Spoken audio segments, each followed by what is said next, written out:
La historia reciente de Baja California Sur es una historia de enfrentamiento por el acceso a los recursos naturales. Es una historia de despojo de la tierra, ya sea para proyectos, por ejemplo, de tipo minero o de proyectos turísticos detonadores, en contraposición con la propiedad de la tierra de los auténticos sudcalifornianos o la posibilidad del uso de los recursos naturales de manera sustentable. De manera más precisa y como una muestra de qué ha sucedido en otros lugares de nuestro estado es Punta Lobos. Punta Lobos es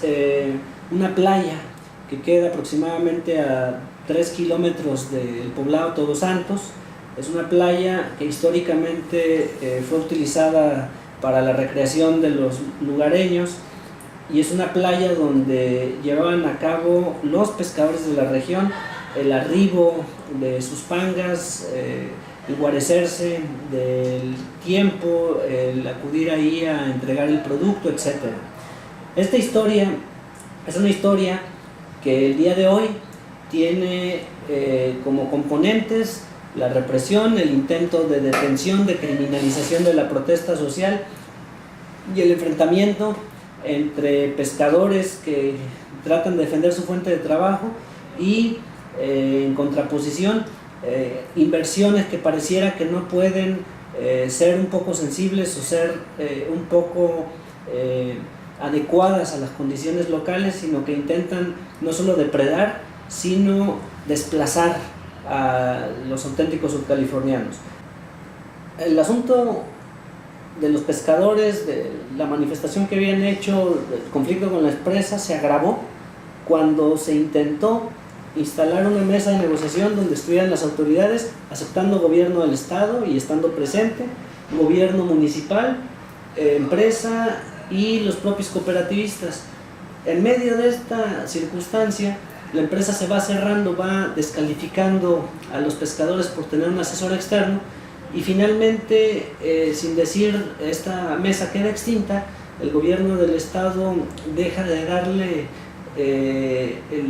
la dinámica que debería tener para ir solucionando las cosas y en términos de 5 días, que no hay ningún comentario, ninguna respuesta, pareciera a los pescadores que están planteando pues que hay que retomar aquí los temas con el Congreso, que por cierto entró en receso, y de pronto el martes 2 de febrero, pues sin haber declarado extinta la mesa, en una acción coordinada con integrantes de la Policía Municipal, de la Policía Estatal y donde había la presencia de soldados, se trata de desalojar el bloqueo de los pescadores, pero además donde presumiblemente se les trata de detener y arraigar. En un inicio pudiéramos mencionar que parte del problema en sus orígenes, como otros tantos problemas del país o de distintos grupos sociales, está en las herencias del paternalismo. De las distintas pláticas que hemos tenido se desprende que en su momento hubo un líder que durante muchos años llevó adelante todos los manejos de la cooperativa, no siempre de la manera más clara ni transparente. Sí era un líder que la gente confiaba en él, don Pancho Bojorges, y de parte de la autoridad, pues, gobernantes que tuvieron la oportunidad de decirles te vamos a apoyar, te vamos a dar lo que necesites para poder sacar adelante tu trabajo, a veces más con una actitud voluntarista que con una actitud planeada y sostenida. En su momento, cuando se funda la cooperativa, el primer gobernador le plantean la posibilidad de que haya un lugar donde guarecer las embarcaciones, donde poder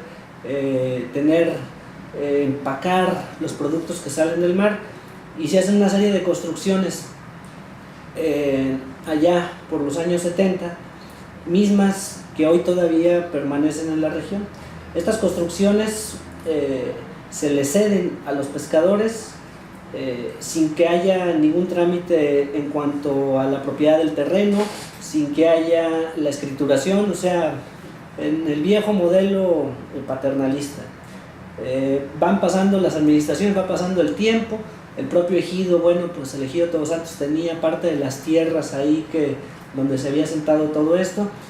Se dan negociaciones entre alguna parte de la cooperativa en su momento y alguien que tenía mucho dinero y que al mismo tiempo tenía algunos intereses de carácter político, de apellido Santana. Él les plantea comprar unas tierras o intercambiarlas por otras que se encontraban aquí en La Paz, porque él quería tener esos terrenos de playa. No se tiene claridad de cómo se realizan estas permutas. El chiste es que los pescadores y gran parte de la población suponen que estas empacadoras, que estos edificios que se encuentran ahí siguen siendo al margen de lo que se le cede a este señor, y este señor al contrario da por hecho que es parte de lo que se le ha permutado. Tiempo después el señor lo vende y lo integra en una parte a lo que es un proyecto con otros dos inversionistas, que es el proyecto Tres Santos. Él pone tierra y esta tierra que pone es la de esa zona. Aquí, primer punto, en esa ubicación, las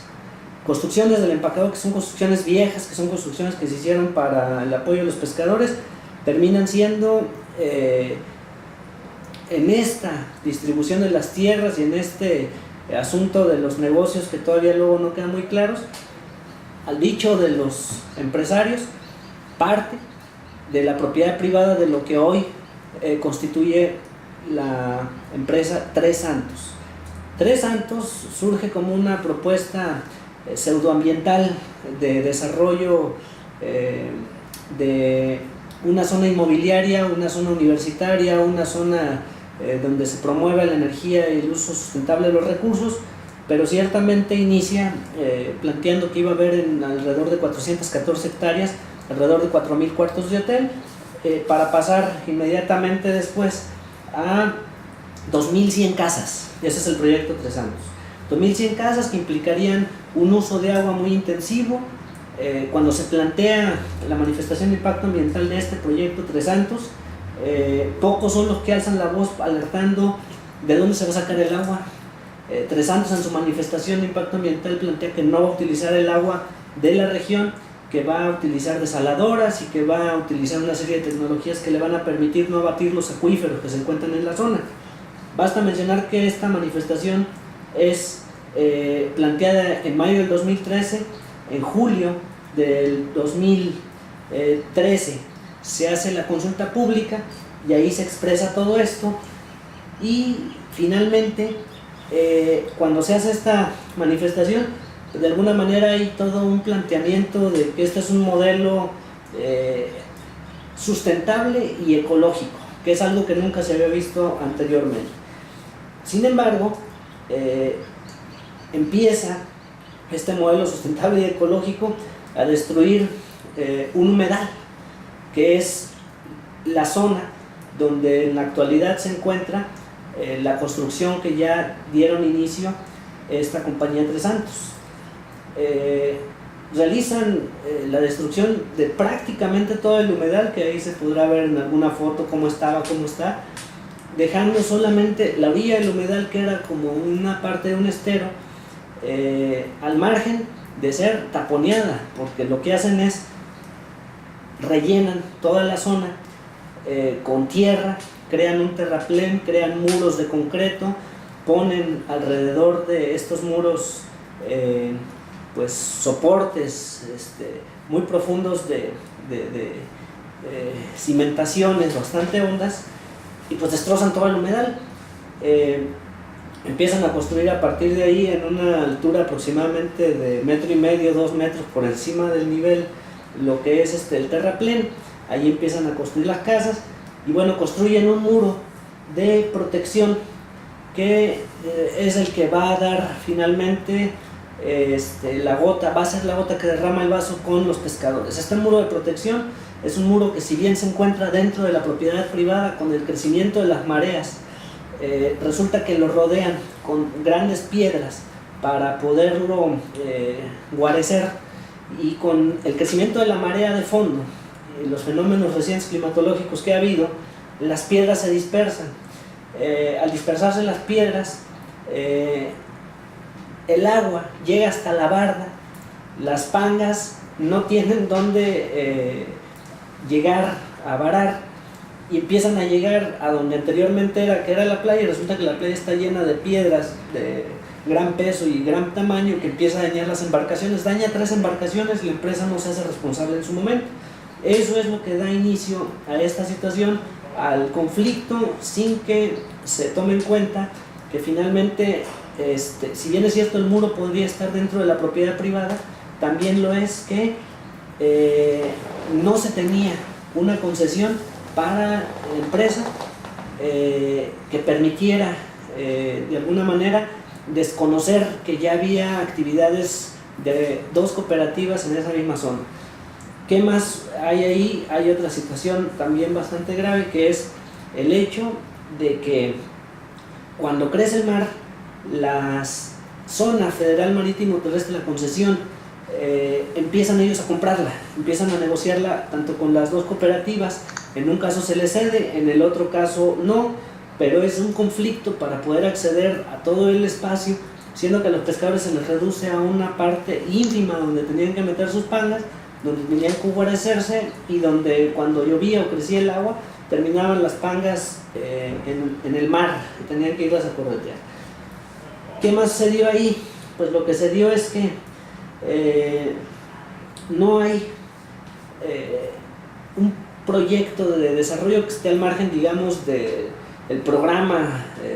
que el ayuntamiento, la autoridad establezca para una zona. La zona donde construyeron el muro y donde llenaron de piedras era una zona que, de acuerdo al programa de subdesarrollo regional Todos Santos Pescadero, estaba destinado a actividades pesqueras y marítimas. Es exactamente la zona donde construyen el muro, donde construyen las piedras, y la autoridad municipal aquí empieza también como a dejar de lado cualquier guía, cualquier contención, cualquier revisión de esto, conjuntamente con la autoridad federal, que en este caso la delegación de Semarnat revive una autorización que habían tenido desde 1981 para desmontar un terreno. Ya teniendo una nueva ley de medio ambiente, desconocen esa ley porque dicen que finalmente se les dio el permiso cuando todavía no estaba vigente esta ley. Desmontan, o sea, hacen un santo relajo. Ahí se ve en el video que tumban palmas, hacen una serie de situaciones, y bueno, pues el colmo es lo del agua, donde ya abiertamente ellos habían dicho que no iban a tomar agua y dicen que pagaron el derecho de 72 tomas de agua de conexión.